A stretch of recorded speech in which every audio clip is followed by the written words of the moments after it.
Media உங்கள் கனவா? படிக்கும் அனைவருக்கும் internship, placement assistance. Pandey school of journalism short term கோர்ஸில் உடனே சேர 7338824242.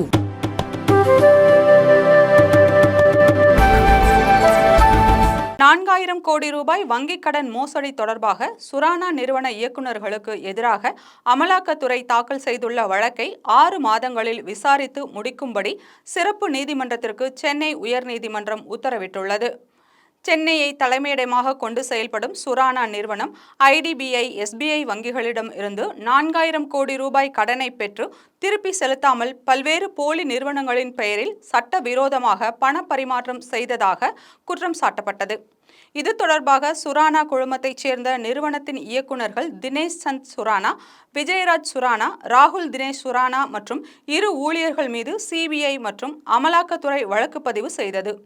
இந்த வழக்கில் 4 கைது செய்யப்பட்டனர்.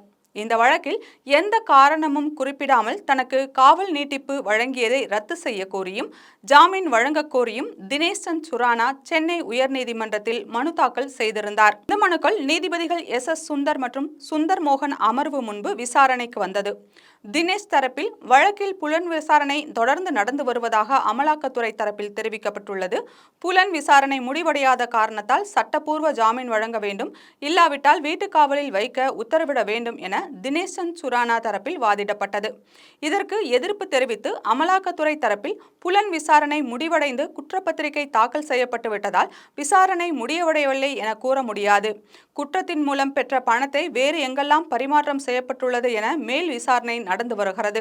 காவல் நீட்டிப்புக்கு காரணம் தெரிவிக்கப்பட வேண்டியதில்லை என அமலாக்கத்துறை தரப்பில் வாதிடப்பட்டது. அமலாக்கத்துறை வாதங்களை ஏற்றுக்கொண்ட நீதிபதிகள் காவல் நீட்டிப்பை ரத்து செய்யவும் ஜாமீன் வழங்கவும் மறுத்து இது தொடர்பாக தினேஷ் சந்த் சுரானா தாக்கல் செய்த மனுக்களை தள்ளுபடி செய்து உத்தரவிட்டனர். அதேபோல வீட்டுக் காவலில் வைக்க வேண்டும் என்ற கோரிக்கையை நிராகரித்த நீதிபதிகள் இந்த வழக்கை 6 மாதங்களில் விசாரித்து முடிக்கும்படி சென்னை சிறப்பு நீதிமன்றத்திற்கு உத்தரவிட்டனர்.